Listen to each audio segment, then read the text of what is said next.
laki yan. Nakarating ka doon? Sa ano na yan? Doon sa ano, doon na yung paliko doon sa, di ba yung liliko na yung tubig, tapos pagliko mo kasi doon, doon na bumabagsak yung tubig, tapos naghihiwalay, di ba? Oh, yeah. Kasi dalawa silang dadaanan, di ba? Yung malapad tsaka yung medyo makitid. Narating ko yon, yung tawid na lang para marating ko yung bagsakan mismo. Pero dito ako dumaan sa ano, dito sa dito ako dumaan sa hindi sa tubig. Yung mga bato dito na ano, may puno-puno.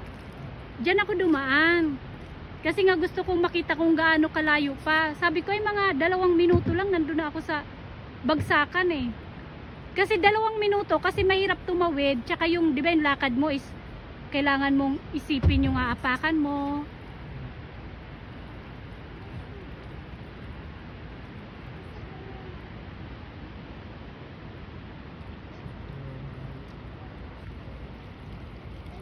Oh, there's another waterfalls there, ate. Oh, it's a lot. 1, 2, 3, 4.